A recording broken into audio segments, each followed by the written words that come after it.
اللہم صلی علی سیدنا و مولانا محمد معدن الجود والکرم وعلی آلہ و اصحابہ وبارک وسلم۔ تمام تعریفیں حمد و ثنا اللہ تبارک و تعالیٰ کے لیے، ہر قسم کے درود و سلام نبی مکرم سید عالم نور مجسم شفیع معظم احمد مجتبیٰ جناب حضرت محمد مصطفیٰ علی تحیت و ثنا کی ذات والا صفات کے لیے حمد و صلات کے بعد قرآن مجید کی سورہ انفال کی آیت نمبر 27 اللہ تبارک و تعالیٰ نے ارشاد فرمایا یا ایھا الذین آمنوا لا تخونوا اللہ والرسول، فرمایا اے ایمان والو اللہ اور اس کے رسول صلی اللہ علیہ وسلم سے خیانت نہ کرو، اللہ رسول سے خیانت نہ کرو۔ وَتَخُونُوا أَمَانَاتِكُمْ وَأَنْتُمْ تَعْلَمُونَ، اور آپس میں بھی خیانت نہ کرو اور تم اس بات کو جانتے ہو۔ خیانت کیا ہے، کہاں تم سے واقعہ ہو رہی ہے، تمہیں اس بات کا علم ہے۔ حضرت عبداللہ بن عباس رضی اللہ تعالیٰ عنہ سے لوگوں نے پوچھا تھا کہ اے نبی پاک صلی اللہ علیہ وسلم کے صحابی ارشاد فرمائیے، میں یہ تو پتہ تھا کہ انسان انسانوں سے خیانت کرتا ہے، پر اللہ اور اس کے رسول سے خیانت کا کیا مطلب ہوا؟ رب یہاں فرما رہا ہے اللہ رسول سے خیانت نہ کرو، اس کا کیا مطلب ہے؟ تو حضرت عبداللہ ابن عباس رضی اللہ تعالیٰ عنہ فرمانے لگے جس بندے نے فرض چھوڑے اس نے اللہ سے خیانت کی، اور جس شخص نے سنت کو چھوڑا اس نے نبی پاک صلی اللہ علیہ وسلم سے خیانت کی، اور فرمایا جس آدمی نے اللہ کی حدوں کو قائم نہ کیا ان لوگوں نے بھی اللہ رسول سے خیانت کی۔ خیانت ہمارا سب سے بڑا مسئلہ بن گئی ہے، سب سے بڑا مسئلہ۔ میں یہ سمجھتا ہوں کہ امت مسلمہ میں بالعموم، پاکستان میں بالخصوص، اگر خیانت کا خاتمہ ہو جائے تو شاید ہم نئے سرے سے ایک ملت اور ایک قوم بن کر دنیا کے سامنے اپنا آپ منوانے میں کامیاب ہو جائیں۔ خیانت اتنا بڑا پہلو ہے، ہر محکمہ الا ماشاءاللہ، ہر جگہ، ہر کونا اس کی بھرمار سے بھر گیا۔ اور خیانت سے مراد صرف پیسے کی خیانت نہیں ہوتی، عہدہ بھی ایک امانت ہے، منصب بھی ایک امانت ہے۔ جو استاد اسکول کا معلم بن کے بیٹھا ہے اس کی وہ سیٹ بھی اس کے لیے امانت ہے، اس کو بھی اجازت نہیں۔ دیکھیں نا، ہم نے اپنے ملک میں عجیب رنگ دیکھا ہے، استاد معلم ہوتا ہے نا، لیکن 4 سال کی چھٹی لے کے لوگ باہر چلے گئے، قانون کی گنجائش کا ناجائز فائدہ اٹھا کر وہاں سے بھی مال کمایا، یہاں سے بھی۔ تو تجھے پتہ ہی نہیں تو کہاں بیٹھا یار، تو نے اپنے منصب کا خیال ہی نہیں کیا، تو کیا بن گیا؟ اتنا ظلم۔ لوگ، میں کہا کرتا ہوں اکثر کہ استاد ایک معلم ہوتا ہے، لیکن اگر بچے گپے مار رہے ہوں اور استاد سموسے کھا رہے ہوں، اس قوم کا کیا بنے گا؟ اور یہ استاد یہاں سے مراد صرف اسکول کا نہیں، اس سے مدرسے کا استاد بھی مراد ہے، اس سے طب کا استاد بھی مراد ہے، اس سے ہر وہ استاد مراد ہے۔ اگر کوئی ویلڈنگ کا کام سیکھنے کسی استاد کے پاس جاتا ہے تو استاد کہتا ہے پہلا 1.5 مہینہ تو میں نے اس سے چائے منگوانی ہے نا، کیونکہ میں استاد ہوں، پھر اس کے بعد بتاؤں گا کہ شروع کہاں سے کرنا ہے۔ تو یہ بددیانتی ہے، شریعت اسلامیہ اس کو پسند نہیں کرتی۔ یہ جو ممبر ہے نا، یہ بہت بڑی امانت ہے، یہاں سے وہ والی تقریریں آج کی جاتی ہیں جن سے لوگ راضی ہوں، جن سے عوام میں بلے بلے ہو، اور لوگ دین کا نام لے کر حکمرانوں کے سامنے اپنی بڑی اچھی اچھی تصویریں پیش کرتے ہیں۔ ہم نے دیکھا ہے بولیاں لگتی ہیں، اتنے بڑے بڑے ادارے جب بنتے ہیں، بڑی بڑی بلڈنگوں میں لوگ جا کے ادارے قائم کرتے ہیں تو اس کے لیے بہت سارے عہدوں کا سودا کرنا پڑتا ہے، بڑی جگہ پہ اپنے منصب کو اور اپنے اس معیار کو گرانا پڑتا ہے، یہ کوئی معمولی کام تو نہیں نا۔ تو یہ بھی ایک جو آدمی، حضرت سعید بن زید رضی اللہ تعالیٰ عنہ کو حضرت عمر فاروق نے ایک صوبے کا گورنر بنایا، کچھ دیر کے بعد حضرت عمر فاروق رضی اللہ تعالیٰ عنہ وہاں گئے تو حضرت سعید بن زید کے پاس ڈھیر لگا ہوا تھا مال کا، مختلف تحفے، گفٹ، تحائف پڑے ہوئے تھے۔ تو حضرت سیدنا عمر فاروق رضی اللہ تعالیٰ عنہ نے فرمایا سعید یہ کیا ہے؟ کہنے لگے یہ تحفے دیے لوگوں نے مجھے، آپ نے فرمایا یہ تحفے نہیں، یہ تیرے عہدے کا ہدیہ دیا لوگوں نے تجھے، یہ تجھے اپنے حق میں نرم کرنے کے لیے لوگوں نے یہ تجھے تحفے دیے اپنے حق میں۔ حضرت سعید بن عمر کہنے لگے نہیں عمر، لوگوں نے تحفے دیے، تو حضرت عمر جلال میں آ گئے، فرمانے لگے جا گھر جا کے اماں کے پاس بیٹھ، پھر میں دیکھتا ہوں تجھے کتنے لوگ تحفے دیتے ہیں، جانا اماں کے پاس بیٹھ، پھر دیکھتا ہوں تجھے کتنے تحفے ملتے ہیں۔ یہ تیرے منصب کا، عہدے کا لوگوں نے تجھے اپنے حق میں نرم کرنے کے لیے۔ کس بات کا تحفہ؟ وزیر صاحب کے پاس ہر چیز ہی تحفے کی ہے، ایم این اے کے پاس ہر چیز ہی تحفے کی ہے، یہاں تو اللہ خیر کرے 100 ایکڑ زمین ہے جو لوگوں کو تحفے میں مل گئی ہے، ہمیں وہ بندہ نہیں ملتا جو اتنے لمبے تحفے دے، تمہیں کیسے مل گیا؟ اس لیے کہ لوگوں نے تم سے اپنے کام نکلوانے کے لیے۔ سمجھ آ رہی ہے میری بات کی؟ ہمیں تو کسی شخص نے کبھی آ کے نہیں کہا کہ میں نے فلانے وزیر کو اتنا تحفہ دیا ہے، یہاں تو لوگ بھی کہیں نا، آ کے بتائیں کہ ہم ان کو بڑے تحفے دیتے ہیں، پتہ نہیں کہاں سے تم نے تحفے لیے، وہ کہاں سے اترے تھے لوگ۔ تو یاد رکھیں خیانت اور بددیانتی میرے رسول پاک صلی اللہ علیہ وسلم کا ایک فرمان ہے مصنف عبد الرزاق میں، یہ حدیث آپ نے آج یاد رکھنی ہے۔ نبی پاک صلی اللہ علیہ وسلم نے فرمایا کسی آدمی کے نماز اور روزے سے متاثر نہ ہونا، پہلے دیکھ لینا کہ وہ امانت دار ہے کہ نہیں۔ کسی کے نماز روزے سے متاثر نہیں ہونا، پہلے دیکھ لینا کہ دیانت دار ہے کہ، دیکھنا لوگوں کی جیبوں پہ کتنی نظریں ڈالتا ہے۔ فرمایا بہت سارے نماز روزے والے دھوکے بازی کرتے ہیں، ہم نے دیکھا ہے لوگ مذہب کا نام لے کے اپنا قد اونچا کرتے ہیں۔ اسلام زندہ باد کانفرنس ہوگی شیراوالا باغ میں الیکشن سے پہلے، پھر اسلام زندہ باد کانفرنس ہوگی مانسہرے اور پشاور میں، پھر اسلام آباد اور لاہور میں، پھر اسلام زندہ باد کے نام پر ووٹ ملیں گے، پھر وہ مولوی اسلام زندہ باد کے نام پر ووٹ لے کے اسمبلی میں جائیں گے۔ پہلے ان کا دعویٰ یہ تھا کہ ساری سیاسی جماعتیں غلط ہیں، ہم دین نافذ کریں گے، اس لیے ہمیں ووٹ دو۔ پھر اس کے بعد جب ووٹ مل گئے، پھر وہ مولوی صاحب اسمبلی میں گئے اور 2 وزارتوں پہ سارا دین نافذ ہو گیا اسی وقت ہی۔ پھر وہ جماعت صحیح ہوگی جس سے انہوں نے الحاق کیا، پھر فوراً وہ لوگ صاف ستھرے ہو گئے، صرف دو وزارتوں کے چکر میں وہ صحیح ہو گیا سارا کچھ۔ جب آپ نے غلط آدمی کی حمایت کر دی، جب آپ غلط آدمی کے ساتھ بیٹھ گئے، جب جس آدمی کو آپ برا کہہ رہے تھے، جس کی مخالفت میں آپ میدان میں نکلے تھے، جب آپ اسی کے ساتھ جا بیٹھے، تو بھائی وہ جو اسلام زندہ باد کانفرنس پورے ملک میں آپ نے کی، نظام مصطفیٰ کنونشن کیا، تو باتیں کدھر گئیں؟ دین کو استعمال نہ کرو، اس کو استعمال نہ کرو، یہ تمہارا ٹیشو پیپر نہیں، یہ میرے رسول اللہ کا دین ہے صلی اللہ علیہ، اس کو ٹیشو پیپر بنا کے اپنے قد اونچے نہ کرو۔ اور میں اکثر کہا کرتا ہوں، میں کہتا ہوں دنیا دار چلو کم از کم اس مولوی سے تو اچھا ہے نا جو دنیا کا نام لے کے دنیا کماتا ہے، وہ کتنا بدبخت ہے جو دین کا نام لے کے دنیا داری اکٹھی کرتا ہے۔ بددیانتی نہ کریں، اپنے عہدے کا پاس رکھیں، اپنے منصب کا خیال رکھیں۔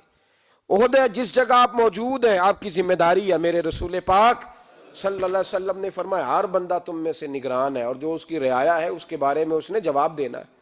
کبھی بھی بددیانتی نہ کریں۔ ہم لوگوں کا پہلے اعتماد حاصل کرتے ہیں، پھر اس اعتماد کو ٹھیس پہنچاتے ہیں، اس کا نقصان پتہ کیا ہوتا ہے؟ دنیا میں سب سے کمزور شخص وہ ہوتا ہے جس پر کوئی اعتبار نہیں کرتا، جس کا اعتماد ضائع ہو جائے وہ آدمی بکھر جاتا ہے۔ کبھی بھی دھوکہ دہی کی پالیسی نہ بنائیں۔ ہم لوگوں سے مفادات لینے کے لیے اپنے رویے میٹھے کرتے ہیں، اور جب کام نکل جاتا ہے پھر ہمارے رویے بدل جاتے ہیں۔ یہ دھوکہ ہے، یہ بددیانتی ہے، اس کو اللہ رسول نے پسند نہیں کیا۔ میرے نبی پاک علیہ السلام نے فرمایا جس میں 3 باتیں پائی جائیں وہ تو منافق ہے۔ اگرچہ علماء کہتے ہیں یہاں منافق اعتقادی مراد نہیں، منافق عملی مراد ہے، لیکن حضور نے فرمایا منافق ہے۔ یا رسول اللہ کون؟ فرمایا وہ بندہ جب بات کرے تو جھوٹ بولے، جب وعدہ کرے تو مخالفت کرے، جب امانت رکھی جائے تو بددیانتی کرے، یہ تو بندہ منافق ہے۔ کیا کلمہ پڑھتے ہیں ہم؟ لا الہ الا اللہ محمد الرسول اللہ صلی اللہ علیہ۔ ایک کلمہ حضور علیہ السلام کی جالیوں پہ بھی لکھا ہوا ہے۔ مسجد نبوی میں حضور کا جو مواضع ہے نا، اس کے بالکل ساتھ کچھ جالیاں اور ہیں، ریاض الجنہ کے بالکل آگے حضور کے، وہاں ایک کلمہ لکھا ہے۔ وہ ہمارے ہاں کبھی لکھا ہوتا تو ہو سکتا ہے لوگ بدعت کا فتویٰ دے دیتے، فٹافٹ کہہ دیتے۔ وہاں ایک کلمہ لکھا ہے، کیا بھلا؟ لا الہ الا اللہ المالک الحق المبین، ایک کلمہ لکھا ہے۔ لا الہ الا اللہ المالک الحق المبین محمد الرسول اللہ صادق الوعد الامین۔ وہاں لکھا ہے کہ اللہ وہ ہے جس کی بادشاہی بڑی کھلی ہے، مالک الحق مالک ہے، حق ہے اور کھلا ہے، کھلی بادشاہی۔ اور کہا محمد الرسول اللہ، محمد صلی اللہ علیہ وسلم اللہ کے وہ رسول ہیں جو وعدے کے سچے ہیں، صادق الوعد الامین، اور امانتیں ادا کرنے والے ہیں۔ یہ وہاں کلمہ لکھا ہے حضور علیہ الصلوۃ۔ میں نے کہا یہاں اگر کبھی لکھا جائے نا تو فٹافٹ لوگ فتویٰ دے دیں، چونکہ اب دو چیزیں سستی ہیں، باقی تو ہر شے مہنگی ہے نا۔ جو چیزیں سستی ہیں، ایک شرک ایک بدعت، یہ مفت میں ملتی ہے۔ مولوی صاحب بیچارے نے سارے زندگی ایک بندے کو بھی کلمہ نہیں پڑھایا، لیکن ہر جمعے وہ امت کے نہ کوئی کوشش کرتا ہے کہ معاذ اللہ ثم معاذ اللہ کوئی 2-4 کروڑ بندے کو نہ مشرک ضرور کر دیتا ہے۔ یہ اس نے ڈیوٹی رکھی ہوئی ہے، شرم کر، اللہ سے ڈر۔ بخاری شریف میں میرے رسول پاک علیہ السلام نے فرمایا، اور کہاں فرمایا؟ احد کے شہیدوں کے مزاروں کے پاس کھڑے ہو کے فرمایا، مجھے کوئی ڈر نہیں، میری امت میرے بعد شرک کر ہی نہیں سکتی۔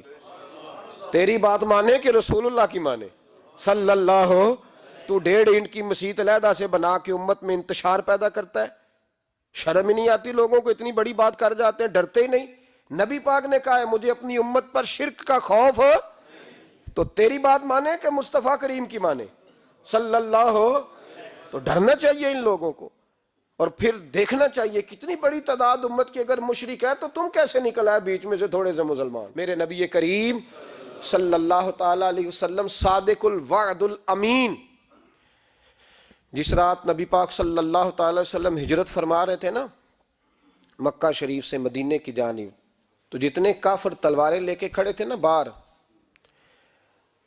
ابو جہل نے کہا تھا کہ ہر قبیلے کا ایک شخص تلوار لے کے باہر آئے، ہر قبیلے کا ایک بندہ باہر آئے، اس لیے کہ جب ہم مشترکہ طور پہ ان پر حملہ کریں گے تو کل کو قریش مکہ نے اگر جوابی حملہ کیا تو وہ سب کا مقابلہ نہیں کر سکیں گے، اس لیے سارے آؤ۔ سب لوگ کھڑے تھے، جتنے لوگ وہاں تلواریں لے کے آئے ہوئے تھے نا ان میں سے ڈھیر سارے لوگ ایسے تھے حضور کو شہید کرنے آئے، ڈھیر سارے لوگ ایسے تھے جن کی امانتیں ابھی بھی رسول اللہ کے پاس پڑی ہوئی تھی۔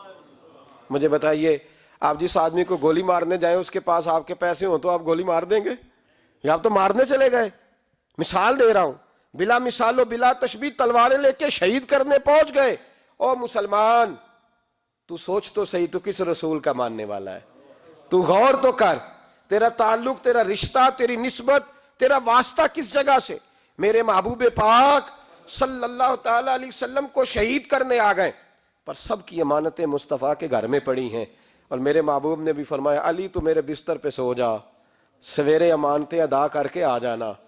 ابو سفیان نے ابو جہل سے کہا میں نے سنا ہے بہت سارے لوگوں کی امانتیں ان کے پاس ہیں اور تم شہید کرنے آ گئے ہو، تو ابو جہل کہنے لگا چپ کر جا، اس بات کا سارے زمانے کو پتا ہے کہ خدا نہ خواستہ اگر وہ شہید بھی ہو گئے تو ہمارا روپیہ ایک بھی ضائع نہیں ہوگا، پیسہ ہمارا ہمارے گھر تک۔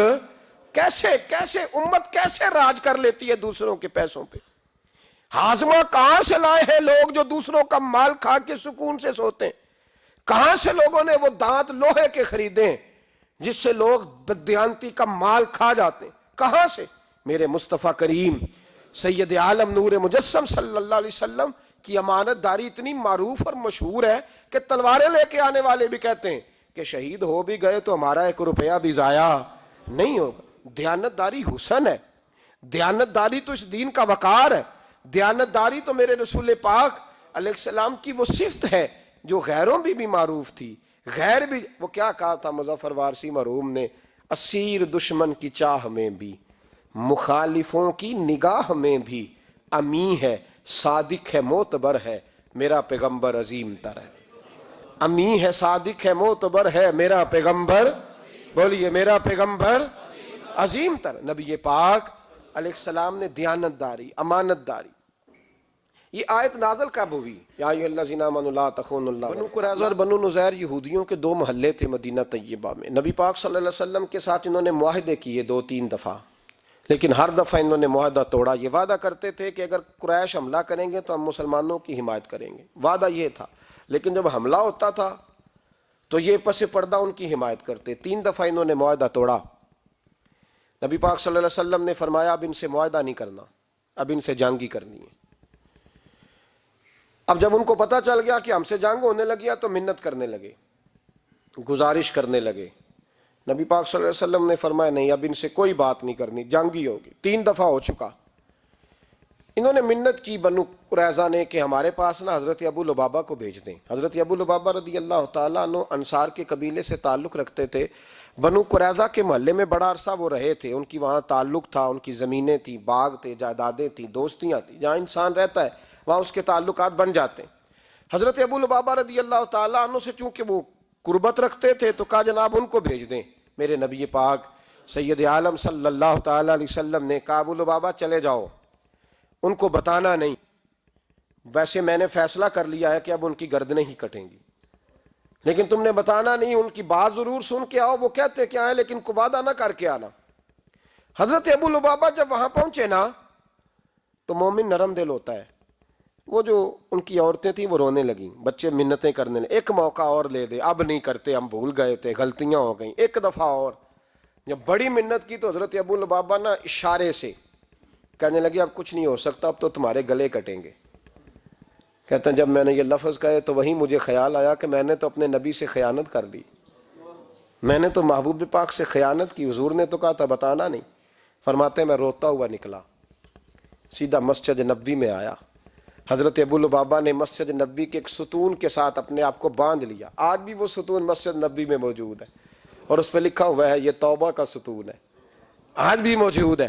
حضرت ابو لبابہ نے وہاں اپنے آپ کو باندھا، 7 دن بیت گئے، نماز کا وقت آتا تو ان کی بیوی آ کے کھول دیتی، قضاء حاجت کے لیے کھول دیتی، نماز کے لیے کھول دیتی۔ 7 دنوں سے بندھے ہیں، کانوں سے سننا کم ہو گیا، آنکھوں سے نظر آنا کم ہو گیا، سماعت اور بصارت میں مسئلہ بن گیا۔ حضرت ابو بکر صدیق کہتے ہیں نبی پاک صلی اللہ علیہ وسلم نماز پڑھانے آتے، انہیں بندھا ہوا دیکھتے چپ کر کے گزر جاتے۔ ایک دن میں نے عرض کی حضور ابو لبابہ کی حالت دیکھی نہیں جاتی، دعائی کر دیں۔ علامہ اسماعیل حقی کے لفظ ہیں بھائی، ساری تفسیروں میں موجود ہے۔ نبی پاک صلی اللہ علیہ وسلم نے فرمایا وہ ڈائریکٹ رب کریم کی بارگاہ میں گیا ہے، اب اللہ ہی اس کی توبہ قبول فرمائے گا۔ اگر میرے پاس آتا میں اس کے لیے استغفار کرتا تو رب اسے جلدی معاف فرما دیتا۔ یا ایھا الذین آمنوا اتقوا اللہ وابتغوا الیہ الوسیلہ۔ اور بخاری شریف میں حدیث موجود ہے، رسول کائنات سرور دو عالم صلی اللہ علیہ وسلم کے پاس ایک شخص آیا، اس نے آ کر کے عرض کی حضور میں غلطی کر بیٹھا ہوں، گناہ ہو گیا، عصر کی نماز کا وقت تھا حضور میں بھول گیا تھا۔ نبی پاک نے اس کی بات پہ توجہ نہیں فرمائی، اور پھر اس نے عرض کی کھڑے ہو کہ یا رسول اللہ مجھ سے غلطی ہو گئی، پاک کر دے۔ حضور نے توجہ ہی نہیں کی۔ تیسری دفعہ پھر کہا تو نبی پاک نے پھر توجہ نہیں کی، فرمایا بلال اٹھو اقامت پڑھو۔ حضرت بلال کہتے ہیں میں نے اقامت پڑھی، نبی پاک نے جماعت کرائی، جماعت کے بعد وہ پھر کھڑا ہو گیا، یا رسول اللہ میں نے عرض کی تھی غلطی ہو گئی، اب بھول گیا تھا، یا رسول اللہ صلی اللہ علیہ وسلم میرے لیے سزا کا اعلان، مجھے پاک کر دیں۔ نبی پاک نے اب توجہ فرمائی اور مسکرا کے فرمایا تم نے میرے پیچھے نماز نہیں پڑھی؟ یا رسول اللہ پڑھی ہے، تو فرمایا خوش ہو جا، پھر اللہ نے سارے گناہ معاف فرما دیے۔ مجرم ہو تو منہ اشکوں سے دھوتے ہوئے آؤ، آؤ در تواب پہ روتے ہوئے آؤ۔ قرآن میں موجود ہے توبہ کا طریقہ، پر میری سرکار کی دہلیز سے ہوتے ہوئے آؤ۔ یہاں لوگوں کو پتہ نہیں کیا ہو گیا ہے، کیا ہو گیا لوگوں کو، کس طرح کا لوگ انداز اختیار کرتے ہیں۔ ڈرنا چاہیے اللہ تبارک و تعالیٰ، رب کریم نے تو تجھے دین اپنے نبی کے وسیلے سے عطا فرمایا۔ حضرت ابو لبابہ رضی اللہ تعالیٰ عنہ کو 7 دن بیت گئے بندھے ہوئے، نبی پاک صلی اللہ علیہ وسلم نے فرمایا رب اس کی توبہ قبول فرمائے گا، بڑا کریم ہے۔ حضرت ام سلمہ کہتی ہیں حضور میرے حجرے میں تھے تو مسکرانے لگے، میں نے عرض کی یا رسول اللہ کیا ہوا؟ فرمایا جبریل امین آئے ہیں اور وہ کہتے ہیں محبوب مبارک ہو، رب کریم نے ابو لبابہ کی توبہ کو مقبول فرما لیا ہے۔ اب لوگ دوڑے گئے، کہا جناب ابو لبابہ کو کھولتے ہیں۔ حضرت ابو لبابہ نے فرمایا میں ایک بار غلطی کر چکا ہوں، بار بار نہیں کروں گا، پیچھے ہٹ جاؤ، میں اسی وقت کھلوں گا جب میرے نبی آ کے مجھے کھولیں گے، اسی وقت کھلوں گا۔ حضرت ابو لبابہ کو حضور نے کھولا تو قدموں میں گر گئے، کہنے لگے محبوبہ میں ساری دولت قربان کرتا ہوں، ہر چیز پیش ہے۔ فرمایا ساری نہیں، چوتھا حصہ دے، چوتھا حصہ، باقی اپنے گھر میں رکھ تاکہ تیرے بچوں پہ فقر نہ آ جائے۔ صحابہ کرام ذرا سی غلطی ہوئی، ذرا سی بھائی، ذرا سی خطا، بنو قریظہ بات شاید پوری سمجھے بھی نہیں، اشارے سے خیانت کی لفظوں سے نہیں، لیکن 7 دن وہ بندے رہے۔ یہاں لوگ بڑی بڑی خیانتیں کر کے ڈٹے ہوئے ہیں، احساس ندامت قریب نہیں پھٹکتا۔ ہم سے کو پوچھتا ہے صاحب کیا حال ہے، تو ہم کہتے ہیں بھائی جتنا صاف ستھرا میں ہوں، دوسرا شاید ہی تجھے ایک دنیا میں انسان ملے۔ ہمیں اپنی غلطیاں سدھارنی چاہیے، جہاں جہاں ہم سے خیانتیں ہوتی ہیں وہاں ہمیں دیانتداری کر لینی چاہیے، دین کے ساتھ، مذہب کے ساتھ، قرآن کے ساتھ، ایمان کے ساتھ، سب سے بڑھ کر خدا کے ساتھ، مصطفیٰ کریم کے ساتھ ہمیں دیانتداری کا مظاہرہ کرنے چاہیے۔ ورنہ یاد رکھیں دنیا داروں کے سامنے تو بددیانتی چاہے کھلے نہ کھلے، رب فرماتے ہیں قیامت میں سارا کچھ کھل جائے گا، میں تیری زبان پہ مور لگا دوں گا، ہاتھ پیر تیرے بولیں گے اور تیرے خلاف گواہیاں دیں گے۔ حضرت ابو نور علیہ رحمہ نے لکھا ہے، فرماتے ہیں محمود غزنوی کا دور تھا تو ایک آدمی محمود غزنوی کے پاس نا اپنا کیس لے کے آیا، مدعی بن کے آیا۔ اس نے کہا بادشاہ میرا کیس بڑا نرالا ہے۔ بادشاہ سلامت نے کہا وہ کس طرح؟ کہنے لگا یہ میرے پاس ایک تھیلی ہے، میں نہ سفر پہ جانے لگا تو یہ تھیلی پوری ہیروں کی بھری ہوئی تھی۔ فلاں علاقے کے جو قاضی صاحب ہیں نا، میں جاتی دفعہ میں کہیں سفر پہ جا رہا تھا تو میں ان کے پاس چھوڑ گیا کہ رستہ لمبا ہے، کہیں کوئی مجھ سے چھین نہ لے، ہیروں کی بھری ہوئی تھی۔ کچھ دنوں کے بعد میں واپس آیا ہوں، قاضی صاحب نے مجھے تھیلی واپس کی ہے تو اس میں ہیروں کی بجائے کھوٹے سکے نکلے۔ اب میں نے قاضی صاحب سے کہا ہے تو قاضی صاحب تو میرے گریبان تک آتے ہیں، وہ کہتے ہیں بتا کہیں سے پھٹی ہے، کھلی ہے؟ وہ جس طرح ٹانکے لگا کے تو نے سی تھی اسی طرح لگے ہوئے ہیں کہ نہیں؟ تو حضور لگے بھی بالکل اسی طرح ہے، نہ پھٹی ہے نہ کھلی ہے۔ اب میں لٹ گیا ہوں، میری کل عمر کی کمائی ضائع ہو گئی، کھوٹے سکے کہاں اور ہیرے کہاں؟ تو مہربانی کریں اور آپ کی بارگاہ میں اللہ رسول کے نام پر حلف دیتا ہوں کہ میں ہوں بالکل سچا۔ محمود غزنوی کہنے لگے تو جا، تھیلی چھوڑ جا، اور جب میں تجھے بلاؤں گا پھر دوبارہ آنا۔ وہ شخص چلا گیا۔ محمود غزنوی اٹھے، دربار برخاست کیا، لوگوں سے کہنے لگے چلے جاؤ، میں 3 دن کے لیے سیر کرنے جا رہا ہوں، 3 دن کے بعد لوٹوں گا۔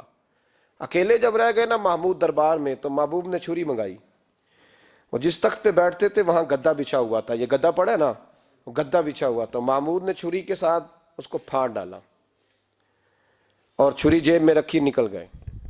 کہنے لگے میرے بعد کوئی میرے دربار والے احاطے میں داخل نہ ہو۔ محمود چلے گئے۔ اب وہ صفائی کرنے والا جب آیا نا، اس نے آ کے دیکھا تو گدا تو پھٹا ہوا ہے۔ اس نے شور ڈال دیا، پہرے دار بھی آ گئے، فلاں صاحب بھی آ گئے، فلاں صاحب۔ اس نے کہا او خدا کے بندو، اس کا گدا پھٹ گیا ہے، وہ تو مار ڈالے گا۔ اس نے کہا تھا سوائے صفائی اور نگرانی والے کے دوسرا آئے کوئی نہ، اور یہاں آیا بھی کوئی نہیں، پہلے دن ہی پھٹا ہوا ہے تو لٹکا دے گا سب کو، کیا کریں؟ شور ہو گیا، سارے دربار کے ملازمین اکٹھے ہو گئے۔ ایک بندہ بولا، کہنے لگا فکر نہ کرو، میں کیسے بندے کو جانتا ہوں، اس طرح سیے گا کہ جس نے پھاڑا ہوگا اسے بھی پتہ نہیں چلے گا کہاں سے پھٹا تھا، ایسا بہترین رفو کرے گا کہ پتہ بھی۔ اس نے کہا یار ہم سارے 1 مہینے کی تنخواہ دیتے ہیں، تو بندہ بلا۔ وہ بلا لیا اس کو، اس کا نام محمد رفو گر تھا۔ وہ آیا، اس کو گدا دکھایا، اس کا یار اس طرح سینا پتہ نہ چلے۔ اس نے کہا فکر ہی نہ کرو، میں بڑا کاریگر ہوں۔ بڑے بڑے کاریگر لوگ نہیں ہمارے ملک میں پائے جاتے، کوئی نشان چھوڑتے ہیں پیچھے؟ بڑے کاریگر کا پیسے ہونے چاہیے، بڑے بڑے کاریگر بندے۔ آپ یقین کریں ایسا فلسفہ، یہ عمرہ عبادت ہے نا، سرکار دو عالم صلی اللہ علیہ وسلم کی بارگاہ کی حاضری بڑی نعمت ہے نا۔ تو سعودی گورنمنٹ نے پابندی لگا دی، خیر ان کی بھی زیادتی ہے، اس طرح کی پابندیاں شریعت اسلامیہ میں جائز نہیں۔ اللہ کے گھر مسلمان جب چاہے جا سکتا ہے، لیکن وہ کہتے ہیں جی 2000 ریال دے جس نے 2 سال بعد بھی آنا ہے۔ انہوں نے پابندی لگائی تو ہمارے ایجنٹوں نے بھی کئی خاص ٹریننگ حاصل کی ہوئی ہے، پتہ نہیں کہاں سے سیکھ کے آئے، انہوں نے بھی رستہ نکال لیا۔ ایک صاحب سے میں نے کہا کہ جناب وہ 2000 ریال لگ گیا تو کیا کرنا ہے؟ کہنے کوئی مسئلہ نہیں، پاسپورٹ نواں بنوا لو، گنجائش ہے، یعنی ہر شے کا حل ہے۔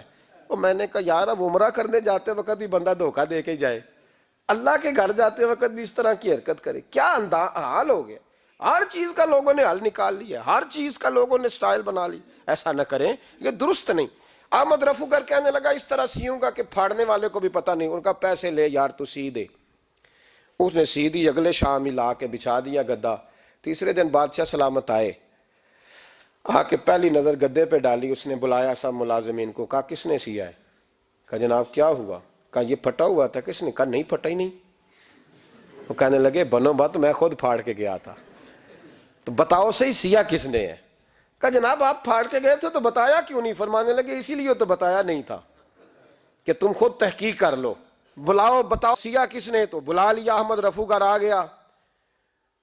اس کو جب بلا کے سامنے بادشاہ کھڑا کیا، کہا بھئی تو نے سیا ہے؟ کہنے لگا حضور آپ کے سارے ملازم کٹھے ہو کے آئے تھے، میری غلطی کوئی نہیں۔ کہا نہیں یار تو بڑا کاریگر ہے، میں نے اپنے ہاتھ سے پھاڑا تھا پر مجھے بھی نہیں پتا چل رہا کہاں سے پھٹا تھا۔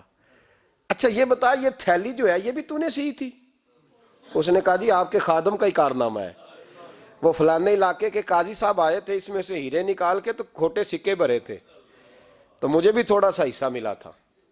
محمود نے سارے گواہ بھی اکٹھے کر لیے، ثبوت بھی اکٹھے کر لیے۔ پھر قاضی کو بلایا، پہلے سارے ثبوت اور گواہ کیس حل کر لیا۔ پھر ہمارے ہاں یہ حال ہوتا ہے کہ مدعی 2-3 ہفتے کے بعد خود ہی ہاتھ باندھ جاتا ہے، کہنا تسی میری جان چھڈو، مجرم پھڑو پاوے نہ پھڑو۔ وہ کہتا ہے مجھے معافی دو، میں رہا۔ ظلم ہے نا، ظلم زیادتی ہے کہ جو بیچارہ اتنے سوال مجرم سے نہیں ہوتے جتنے مدعی سے ہوتے ہیں۔ اب یقین کریں اتنے سوالات ہوتے بیچارہ ہف جاتا ہے۔ یہ طریقہ درست تو نہیں، ایک لٹ گیا اور دوسرا طرح طرح کے سوالوں کے جواب دیتا پھرے بیچارہ۔ سارے ثبوت اکٹھے کر کے قاضی صاحب کو بلایا، تنہائی میں لے جا کے محمود غزنوی نے کہا قاضی صاحب آپ سے غلطی ہو گئی، غریب آدمی تھا، وہ لٹ گیا ہے، اس نے تو بڑی مشکل سے کچھ ہیرے جمع کیے تھے اور اس کی کل کائنات تھی، تو آپ اس کا مال اسے دے دیں، بات ختم۔ قاضی صاحب کہنے لگے آپ مجھ پہ الزام لگا رہے ہیں، سوال ہی نہیں پیدا ہوتا۔ آپ میری داڑھی دیکھیں، آپ میرا اعزاز دیکھیں، دنیا جانتی ہے میں اس کا۔ قاضی صاحب انسان بھول ہی جاتا ہے، بندہ بھول جاتا ہے، غلطی ہوگی، مال نے کہا نہیں سب کہا میں تنہائی میں پوچھ رہا ہوں، میں اس وقت پوچھ رہا ہوں جب دوسرا موجود کوئی نہیں، آج توبہ کر لے، میں کچھ نہیں کہوں گا، تو میری زبان پہ اعتبار کر، تجھے پتہ ہے میں جو کہتا ہوں اس پہ عمل بھی کرتا ہوں، باز آ جا۔ پر قاضی نے کہا نہیں میری غلطی کوئی نہیں۔ محمود نے پھر بڑے دربار میں بلا لیا، مجمع عام میں۔ مہلت کے دنوں میں جو توبہ کر لے وہ بچ جاتے ہیں، لیکن لوگ رسوائیوں کے دنوں میں پھر واپس لوٹتے ہیں اگلا گھر دیکھ کے، پھر حالات اور طرح کے ہو چکے ہوتے ہیں۔ جب بڑے دربار میں قاضی کو بلایا، بھائی تو مانتا ہے کہ نہیں؟ اس نے کہا نہیں۔ تو کہا بلاؤ احمد رفوگر کو۔ جب احمد رفوگر آیا تو بوڑھے قاضی کی ٹانگیں کانپنے لگی، جملے ٹوٹنے لگے، لفظ زمین پر گرنے لگے، بات صحیح نہیں ہوتی، زبان لڑکھڑانے لگی۔ محمود کہنے لگے قاضی میں نے تجھے کہا تھا وہاں مان جا بات، اب بڑے دربار میں بول۔ تو جب قاضی صاحب کی گردن خود بخود جھک گئی تو دنیا سمجھ گئی، کہا نکل جا میرے دربار سے۔ محمود بولے نکل جا، اتنی تجھے عزت دی، اتنی بڑی تنخواہ دی، قاضی بنایا، اور یہ تھوڑی سی رقم کے لیے، تھوڑی سی رقم کے لیے تو بددیانت ہو گیا، چل چلا جا، نکل۔ قاضی دربار سے نکلا تو لوگ لعنتیں برسانے لگے۔ کل جو دکانیں چھوڑ کے سلوٹ کرنے آتے تھے وہ کہنے لگے اس کی عمر دیکھو، اس کے کام دیکھو، دیکھو اس نے کیا کیا۔ گھر گیا، بچے جن کے لیے پاپ کمایا تھا، جنہاں لی تو پاپ کمائے ہن کتھے نہیں ہو تیرے کر دے، وہ بچے کہنے لگے ابا جی ہم تو سکول مدرسہ جانے کے قابل نہیں رہے، امید تھی کہ بیوی ساتھ دے گی۔ وہ کہنے لگی میں میکے کیسے جاؤں گی، گلی کی عورتیں طرح طرح کی باتیں بناتی ہیں۔ اور بھائی کامیابیوں کے بڑے سربراہ ہوتے ہیں، کوئی کامیاب ہو جائے تو سارے کہتے ہیں میری سپورٹ سے ہوا ہے، ناکامیاں ہمیشہ یتیم ہوتی ہیں، ناکامیوں کا کوئی سربراہ نہیں ہوتا۔ جب تک تو قاضی تھا تو بڑے بات تھی، ہر بندہ کہتا تھا رشتہ دار ہے، رسوائی ہو گئی تو وہ تیری آنکھ ہو یا سنگ ملامت کی چبھن، کون پہنچا ہے میرے درد کی گہرائی تک، دور شہرت میں تو یاروں نے کیا یاد بہت، ساتھ آیا نہ کوئی کوچے رسوائی تک۔ اور میاں صاحب کہنے لگے ساری عمر ہی آٹا گد ہے، میں لکھاں کیتے نہیں پیڑے، اب وقت آیا ہی تے محمد بخشا کوئی نہیں ہوں بیٹھا نیڑے، حالات ہی بدل گئے۔ قاضی خاموشی سے اندر چلا گیا، اپنی رسوائی سمیٹ کے بستر پہ لیٹا، نہ روٹی کی بھوک لگی، نہ پانی کی پیاس لگی، نہ نیند آئی، ساری رات تڑپتا رہا۔ سویرے گھر والوں نے دروازہ کھولا تو روح پرواز کر گئی تھی، دنیا چھوڑ گیا۔ حضرت ابو نور علیہ رحمہ بولے، فرمانے لگے یاد رکھو کبھی بددیانتی نہ کرنا، کبھی، یہ تو محمود غزنوی کی عدالت تھی، قیامت میں رب کریم کی عدالت لگے گی۔ اور فرمایا وہاں تو گواہی دینے والا احمد رفوگر تھا، قیامت میں تو تمہارے اپنے ہاتھ پیر گواہیاں دیں گے، ہمارا اپنا وجود گواہی دے گا۔ اور فرمایا یہاں تو لعنتیں دنیا دار برساتے تھے، وہاں فرشتے ہوں گے۔ اور قاضی کو تو موت آ گئی تھی، قیامت میں تو دوبارہ موت بھی کوئی نہیں آئے گی، وہاں تو رہنا ہے اور سہنا ہے۔ اتنی بددیانتی معاشرے میں، اتنی بددیانتی ہر جگہ۔ اس معاشرے کا بھی کچھ بنے گا جہاں دوائی بھی خالص نہ ملے، یا دوائی میں بھی بددیانتی ہو۔ لوگ اپنے بچے کو آکسفورڈ یونیورسٹی میں پڑھانے کے لیے غریبوں کے بچوں کے رگوں میں جو دوائی اتارے وہ بھی 2 نمبر۔ اتنا بڑا بھی کو بددیانت معاشرہ ہوتا ہے کہ لوگ یہاں تک دھندا کریں، یہاں تک کہ لوگ لوگوں کی زندگیوں سے کھیل جائیں اور ہمیں احساس تک نہ ہو کہ کوئی مر جائے گا، کوئی ڈوب جائے گا، کیا بنے گا۔ اور جس نے وہ اپنی رجسٹر کی دوائی کی، اس نے 2-4 لاکھ روپیہ لیا اور اس نے یہ نہیں سوچا کتنے انسان میری وجہ سے مریں گے۔ قتل صرف یہ تو نہیں ہوتا گولی مار کے مار دینا، لوگوں کی زندگیوں سے لوگ کھیل جاتے ہیں، لوگ تباہی کر جاتے ہیں، لیکن بددیانتی سے باز نہیں آتے۔ میرے رسول پاک علیہ السلام کے غلاموں، نبی پاک صلی اللہ علیہ وسلم نے ذرا سی بددیانتی، اور صحابہ کا یہ مزاج تھا، اتنی سی بھی کبھی ان سے غلطی ہوتی تو تڑپ جاتے۔ ایک صحابی تھے حضرت سالبہ بن عبد الرحمن رضی اللہ تعالیٰ عنہ، انصار میں سے تھے۔ حضرت جابر ابن عبداللہ فرماتے ہیں کہ حدیث کے راوی ہیں، وہ فرماتے ہیں کہ یہ حضرت سالبہ بن عبد الرحمن رضی اللہ تعالیٰ عنہ اکثر نبی پاک کی بارگاہ میں بیٹھا کرتے، حضور کے خادم تھے، اللہ کے محبوب، چھوٹے بڑے کام بتاتے۔ ایک دن حضور نے کہیں بھیجا، رستے میں جا رہے تھے تو ایک بی بی بے پردہ تھی کسی گھر میں بیٹھی، اس بی بی پہ نظر پڑ گئی اور دل میں برا خیال آ گیا۔ ابھی یہ بات آئی تھی کہ خود ہی تڑپ اٹھے، کہنے لگے میرے نبی نے تو منع کیا تھا، یہ تو میں نے اپنے رسول سے بددیانتی کی، یہ تو خیانت ہو گئی، حضور نے منع کیا تھا اور میں نے بری نظر سے عورت کو دیکھا۔ تڑپ اٹھے، نکل گئے، سفید چادر پہ دھبا جلدی نظر آتا ہے، جنگل میں چلے گئے۔ یہاں تو لوگ ڈٹے ہوئے ہیں نا گناہ کر کے، ذرا سی خیانت، کتنے دن؟ 40 دن روتے رہے، 40 دن روتے رہے جنگلوں پہاڑوں، اللہ معاف کر دے، اللہ میں بھول گیا، اللہ مجھ سے خیانت ہو، مالک مجھ سے درگزر فرما۔ روتے ہیں، تڑپتے ہیں۔ 40 دن ہو گئے، حضرت جبریل امین حاضر خدمت ہوئے، یا رسول اللہ آپ کا غلام تڑپ رہا ہے۔ رب فرماتا ہے اسے اپنی بارگاہ میں بلا لیجئے۔ نبی پاک علیہ السلام، ایک روایت ہے مولا علی کو، ایک روایت حضرت عمر کو اور حضرت سلمان فارسی کو بھیجا، فرمایا اسے بلا کے لاؤ۔ کہتے ہم دونوں گئے تو جنگلوں میں تڑپ رہا تھا۔ ایک چرواہے سے پوچھا یہاں تم نے سالبہ کو تو نہیں دیکھا؟ وہ کہنے لگا میں نہیں جانتا سالبہ کون ہے، پر ایک شخص ہے جو بڑا ہی روتا ہے، بڑا ہی تڑپتا ہے، اس کے درد مجھے بھی رلا دیتا ہے۔ کہا کیا کہتا ہے؟ کہا بس معافیاں مانگتا ہے، کہتا ہے مولا مجھے رسوائی سے بچا، دنیا اور آخرت کی ذلت سے بچا۔ کہا بتاؤ کہاں ہے؟ کہا پہاڑی کے پیچھے۔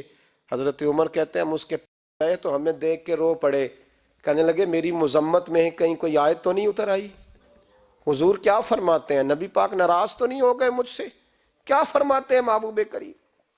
حضرت سیدنا فاروق اعظم رضی اللہ تعالیٰ عنہ کہنے لگے ہم نے کہا ہمیں پتہ تو نہیں، پر چل تجھے حضور نے بلایا ہے۔ کہتے ہیں منت کرنے لگے، کہنے لگے میں اس قابل نہیں کہ حضور کے سامنے جا سکوں، جب نماز کھڑی ہو حضور جماعت کرا رہے ہوں پھر مجھے لے کے جانا۔ کہتے ہیں ہم لے کے آئے تو حضور مغرب کی جماعت کرا رہے تھے، پیچھے کھڑے ہو گئے۔ نبی پاک علیہ السلام نے جب قرآن پاک پڑھا، یا ایھا الانسان ما غرک بربک الکریم، اے انسان تجھے کس نے دھوکے میں ڈال دیا، حالانکہ تیرا رب تو بڑا ہی کریم تھا۔ فرماتے ہیں یہ آیت سنی اور لڑکھڑا کے گرے، بے ہوش ہو گئے، گھر والے اٹھا کے لے گئے۔ تکمیل نماز پر خود رسول پاک علیہ السلام پہنچے اور نبی پاک صلی اللہ تعالی علیہ وسلم نے پہنچ کر کے ان کے گھر جا کے جہاں لیٹے تھے وہاں حضور بیٹھ گئے، ان کا سر اٹھا کے گود میں رکھا تو آنکھ کھولی، جھٹ سے سر پیچھے کیا۔ حضور میں اس قابل نہیں کہ آپ میرا سر اپنی گود میں رکھے، میں بڑا گناہگار ہوں حضور، میں نے خیانت کی ہے، میں نے حضور آپ کے پیغام سے اتنی بڑی خیانت کی۔